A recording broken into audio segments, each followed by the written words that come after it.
free people, that they are endowed by their Creator with certain inalienable rights, that among these are life, liberty, and the pursuit of happiness. Almost 250 years ago in Philadelphia, a dream was born.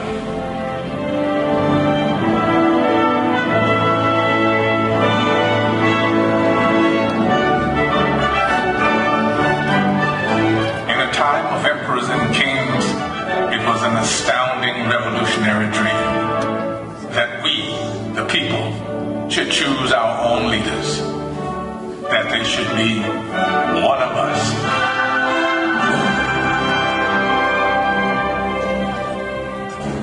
This was a dream born of fire, safeguarded by sacrifice during a brutal winter at Valley Forge. Yet it was a dream that was almost over before it had truly begun. The war for independence had left the American colonies bankrupt. Leaders argued, unpaid troops rebelled, and some even cried out for a return to monarchy, and for General George Washington to be crowned King of America. But the man who had led an army of farmers to victory over the mighty British Empire made it clear that the only title he desired was citizen of the United States of America. I am at a loss to conceive what part of my conduct could have given encouragement to an idea which to me seems the greatest mischief that can befall our country. If you have any regard for yourself, banish these thoughts from your mind. But when the new nation finally adopted its constitution, and it came time to elect its first president, there were no doubts about who that president should be. Only he had such doubts. I fear my countrymen will expect too much of me. I walk on untrodden ground. There is scarcely any part of my conduct which may not hereafter be drawn into precedent. In the end, Washington set the most important precedent of all. The man who could have been king stepped down after 2 terms in office and took his place again amongst the people. By insisting that he was, above all other things, one of us, he made it possible for any of us to dream of serving the nation in its highest office. And one day, sure enough, it came to pass that a man who wasn't an aristocrat aspired to the office of president. Andrew Jackson was a battle-forged frontiersman, and according to his predecessor, President John Quincy Adams, a barbarian who cannot write a sentence of grammar and can hardly spell his own name. To which Jackson merely replied, "It's a damn poor mind indeed that can't think of at least 2 ways to spell a word." He may have lacked a formal education, but he was tough and brilliant. Just the ticket for a new nation of Americans struggling to turn a dream into an enduring reality. They swept Jackson into office by a landslide, and then descended on his inauguration, determined to shake his hand in person. Why, 20,000 country people shoved to get in the door, track their muddy boots across the carpet. And my dear, they would be here still if we hadn't placed tubs of punch out on the lawn.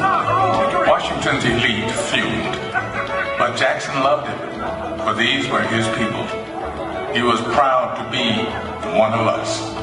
And do not forget that the planter, the farmer, the mechanic, and the laborer form the great body of the people of the United States. They are the bone and sinew of this country. But Andrew Jackson would wage a mighty struggle to hold that great body of people together. State by state, a monstrous injustice that had haunted the country since its beginning was now tearing it apart. Take our right to slaves! As civil war threatened, we searched deep in our heartland for a leader equal to the ordeal ahead. It was perhaps a vindication of the American dream that we found a plain-spoken, self-taught lawyer from Illinois whose campaign platform could be summed up in 5 simple words. All men are created equal. I say this government cannot endure permanently half slave and half free. A house divided against itself cannot stand. Abraham Lincoln's words touched the hearts of reasonable men. And in 1860, we sent him to Washington, where he would face the hardest task that any American president would ever face. I know there is a God, and that he hates injustice and slavery. I see the storm coming. I know his hand is in it. If he has a place, work for me. And I think he has. I believe I'm ready. I am nothing. But truth is everything. And with God's help, I shall not fail.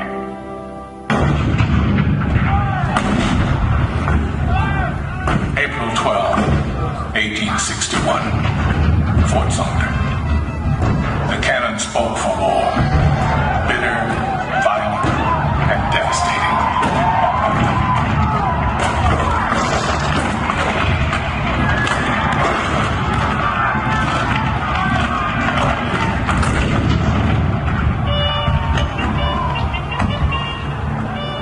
The blood of 500,000 Americans was shed in the dark days of our Civil War. But as the sun rose on a cold November day in 1863, thousands of Americans gathered on the battlefield at Gettysburg to hear President Abraham Lincoln give meaning to our sacrifice.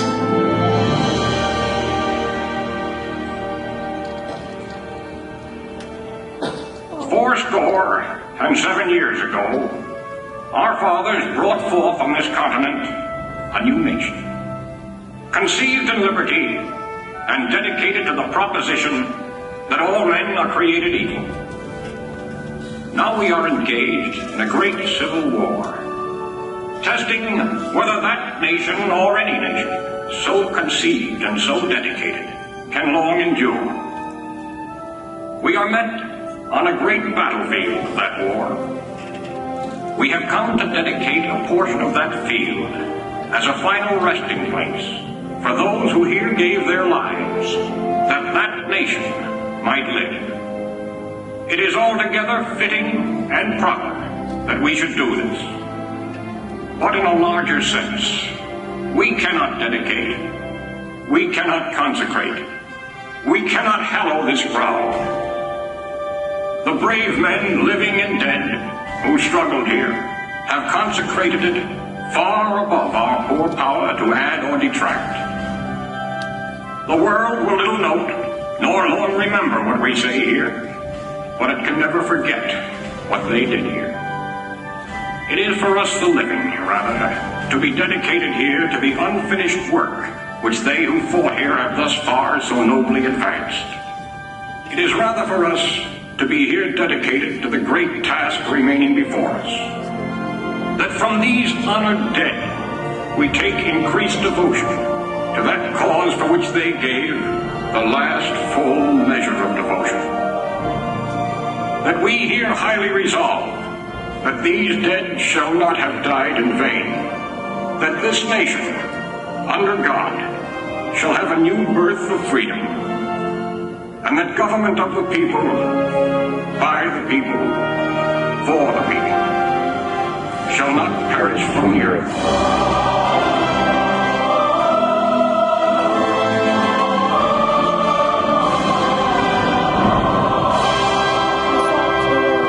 This nation did have a new birth of freedom. And as our frontiers pushed west, we looked for new leaders that embodied our bold new spirit. Leaders like Theodore Roosevelt, born to wealth and privilege, but imbued with the spirit of the American frontier. He rode with cowboys and led his rough riders up San Juan Hill during the Spanish-American War. This kind-hearted, tough guy fought against monopolies, and for the working class. We called him Teddy.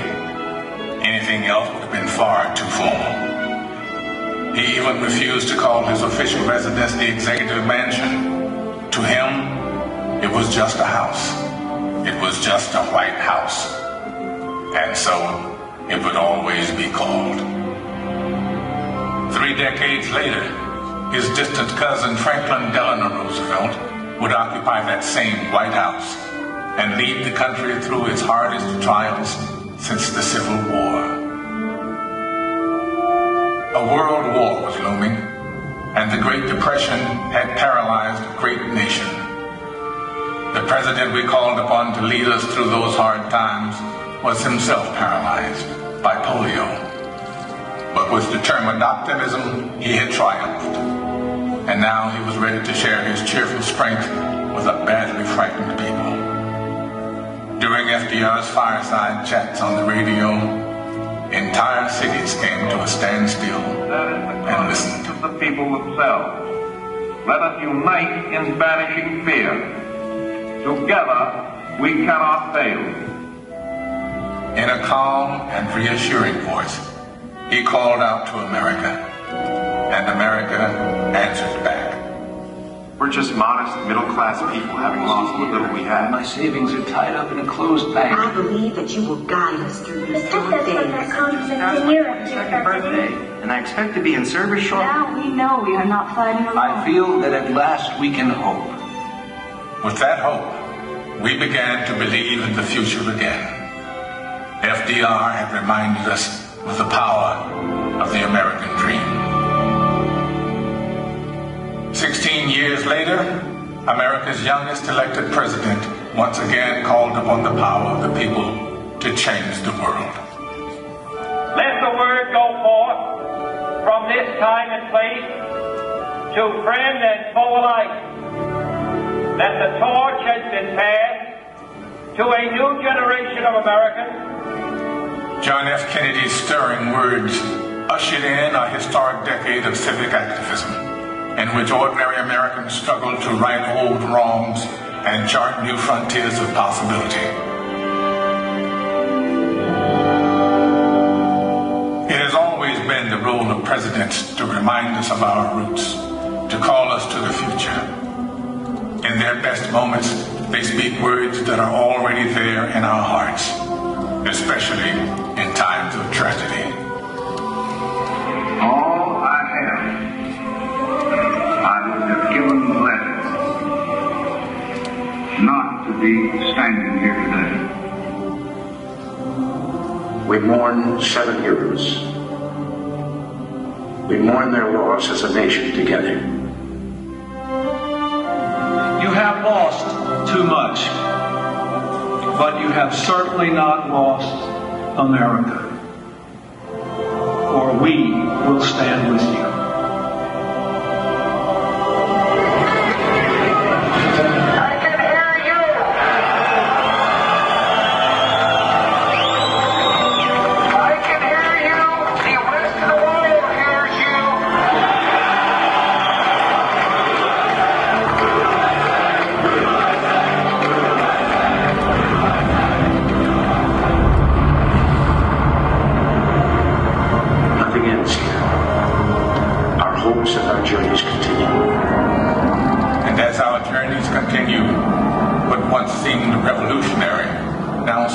Profoundly simple, that we should choose our own leaders, that our hopes should be their hopes, our fears, their fears, our dreams, their dreams. Ladies and gentlemen, the Presidents of the United States. George Washington, John Adams, Thomas Jefferson, James Madison, James Monroe, John Quincy Adams, Andrew Jackson, Martin Van Buren,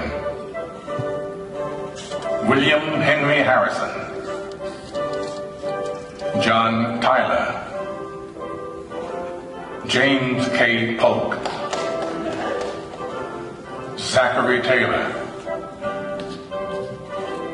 Millard Fillmore, Franklin Pierce, James Buchanan, Abraham Lincoln, Andrew Johnson,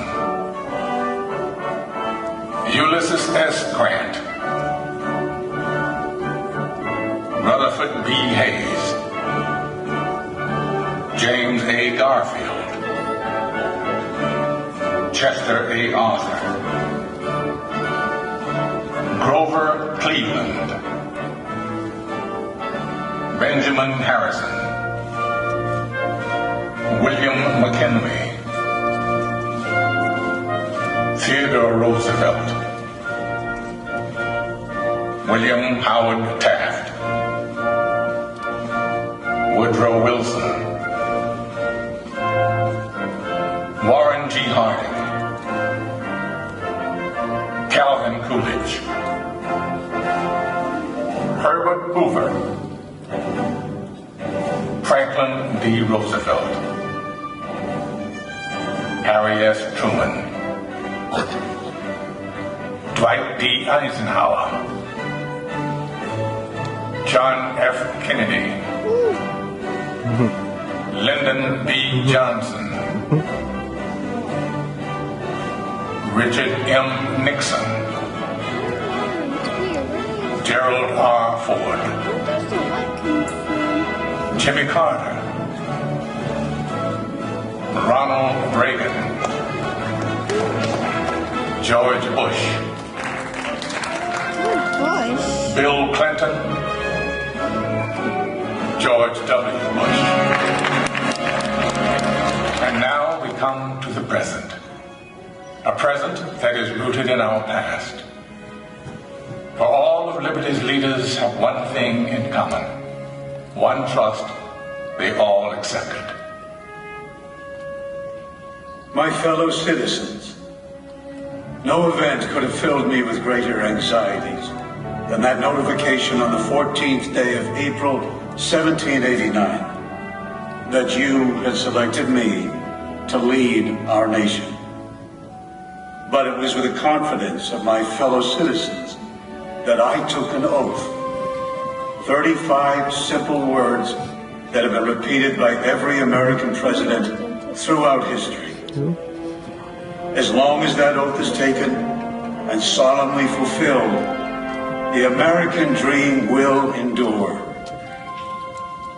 I, Barack Hussein Obama, do solemnly swear that I will faithfully execute the office of President of the United States and will, to the best of my ability, preserve, protect, and defend the Constitution of the United States, so help me God. Ladies and gentlemen, President Barack Obama. The American dream is as old as our founding, but as timeless as our hopes. It is reborn every day in the heart of every child who wakes up in a land of limitless possibilities, in a country where we the people means all the people. We may come from different places and believe different things, but what makes us American is a shared spirit, a spirit of courage and determination, of kindness and generosity. It is a spirit grounded in the wisdom of the generations that have gone before us, but open to the unimagined discoveries and possibilities on the horizon that lies ahead. Let us enjoy it, cherish it, defend it, and pass it on to our children as the bright and beautiful blessing it is. This enduring American dream.